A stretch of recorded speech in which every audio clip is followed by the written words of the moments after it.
Hey survivors, it's Angie, and today I'm here with kind of an interesting one. Um, I've actually had this question from several clients and from several YouTube commenters where people have asked me, is it common for people to be closeted homosexuals when they are narcissists?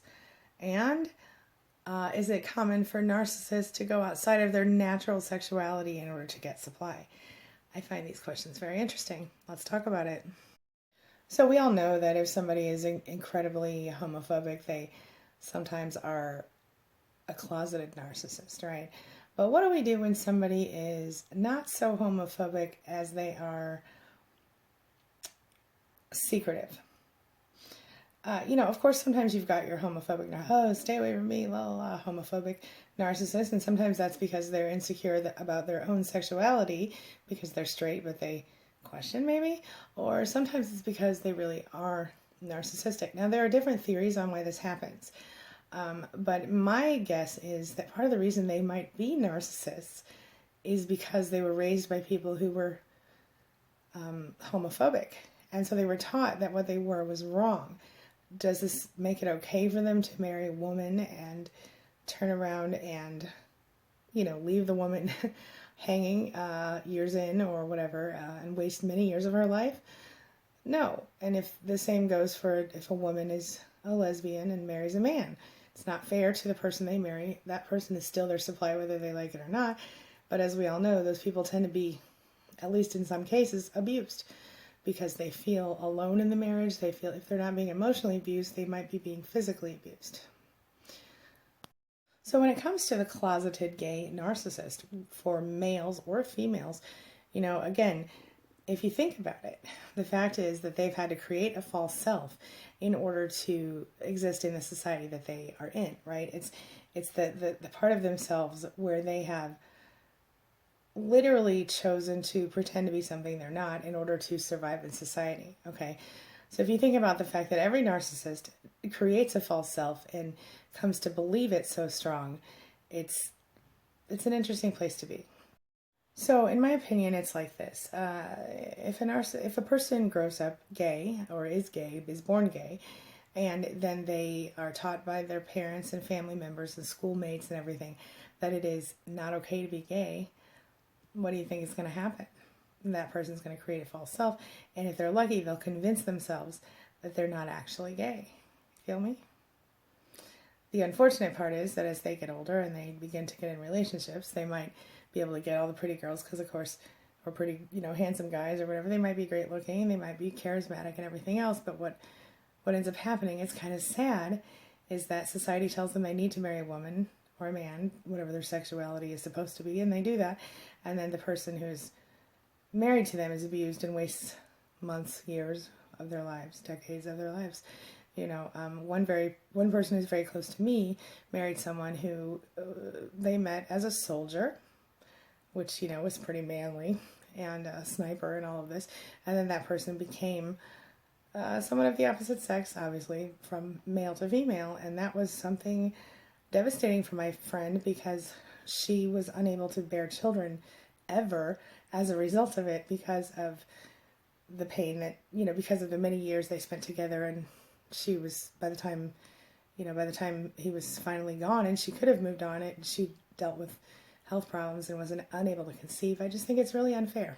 So I do understand why people are closeted in this society, but I don't think it's fair to do that to another person's life because we only get, as far as we know, one life.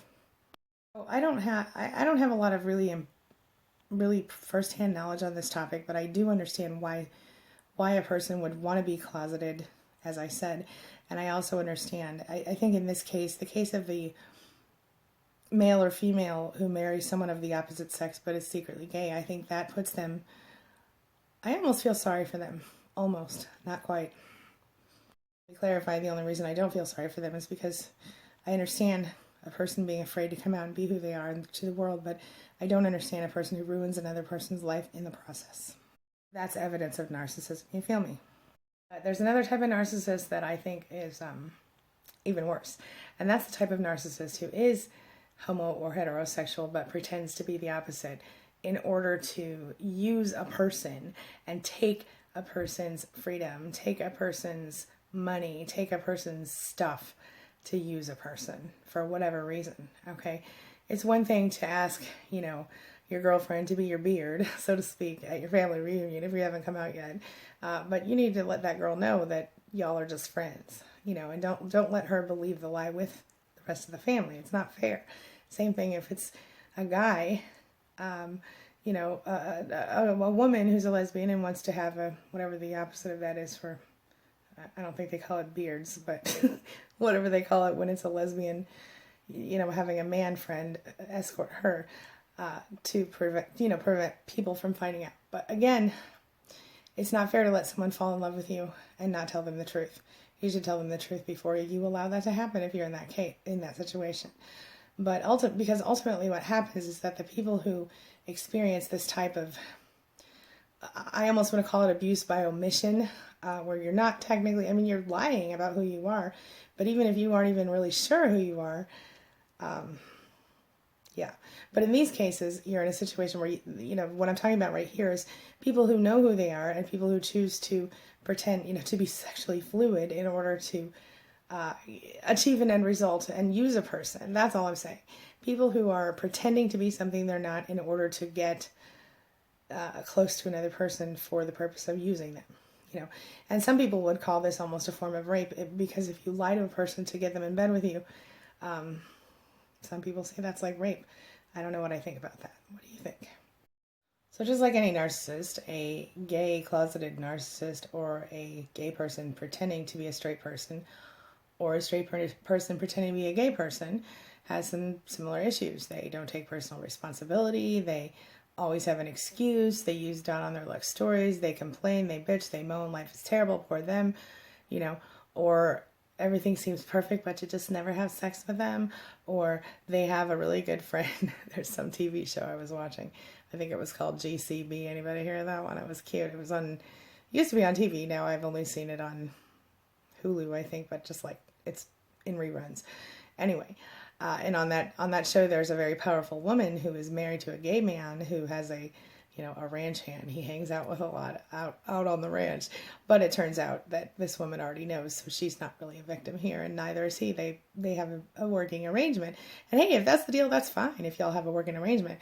But if someone's pretending to be something they're not, and they're abusing you because of hiding themselves, it's a problem. It's a problem. It's called narcissistic abuse. So is every gay person in a heterosexual marriage a narcissist? No. Those who are not narcissists will, as soon as they realize what's happening, they'll talk to their spouse as soon as they're able to. Those who are narcissists feel no empathy for the spouse. They don't see what the spouse's problem is. They're like, what do you mean? I just came out of the closet. Can't you just support me here? But they're not realizing that spouse now is, reeling, going, oh my God, how many years of my life have I wasted pretending to be in love with somebody who was pretending to be in love with me? Not that they were necessarily pretending, but you feel what I'm saying, because suddenly, as usual, with a narcissist, it's a big slap in the face and everything that you knew suddenly might not be true anymore. You have to re-examine the whole thing. And that is like the ultimate form of psychological abuse, if you think about it, especially if you knew what you were doing in the first place. So you being the narcissist in this case, not you, the person probably watching my video. So I don't know. Have you guys experienced anything where you've seen a narcissist come out as gay and suddenly become a different person, or suddenly, ruin someone's life? Or have you seen a narcissist use someone pretending to be gay or straight and using a person who is gay or straight when they weren't? Does that make any sense? So like a heterosexual pretending to be homosexual or vice versa in order to just use a person and get what they can from it. Something to think about. So let me know your thoughts on this stuff, guys. I'm really interested in hearing what you think and what your experiences are, and whether or not you'd like me to make more of these videos on this particular topic. I do have a few clients who have mentioned this to me. And like I said, several YouTube commenters have asked this question. So what do you think about people who are gay pretending to be straight in order to get what they want from a person, or simply in order to hide their identity from the world, or maybe because they don't know? Thoughts? Let me know. All right, I'm going to wrap up for now. I've got lots more to do today, so y'all have a wonderful day, and I will see you very soon. Thanks so much for being a part of my day and a part of my life, and thanks for letting me be a part of yours. It means a lot to me.